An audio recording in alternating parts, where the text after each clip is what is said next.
It all started when I decided to take some time away from the city and relax at my rental cabin in the mountains. I'd invested in the property years ago and had set it up as a small getaway for others to enjoy.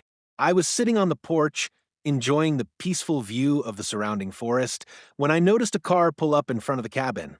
The vehicle had a homeowners association HOA logo on the side, and I was immediately on guard. I wasn't a member of the HOA, so I had no idea what they were doing here.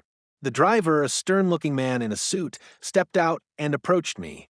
"Good afternoon," he began, his voice stern but polite. "We've received reports about noise violations and some issues with the property. We need to inspect the cabin immediately." His words didn't sit well with me.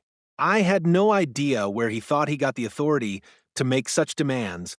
"I'm sorry," I responded, standing up and crossing my arms. "But you don't have the right to inspect this property. I'm not a member of your HOA, and I'm the one who owns this cabin." The man's face shifted from professional to defensive.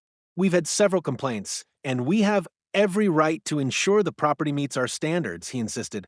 I wasn't about to let this man push me around, so I stood my ground and firmly repeated that he had no authority here.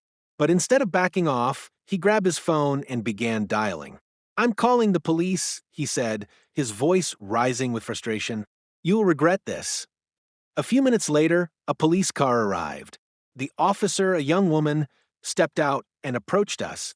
I tried to explain the situation, but before I could finish, the HOA representative spoke up.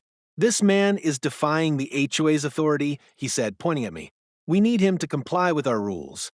The officer looked at both of us, then turned her attention back to me. "Are you the property owner?" she asked. At that moment, everything clicked.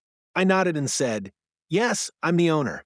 This is my property, and I'm not bound by the HOA's rules because I'm not part of it."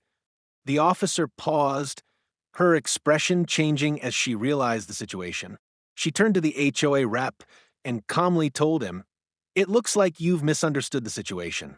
He's the owner of this property, and the HOA has no legal authority over him." The rep's face went red with embarrassment as he realized his mistake. The officer left, and I could see the HOA representative fuming as he walked back to his car. That day, I learned a valuable lesson in standing up for myself and asserting my rights. No matter who tries to assert authority over you, always remember to know your position and stand firm.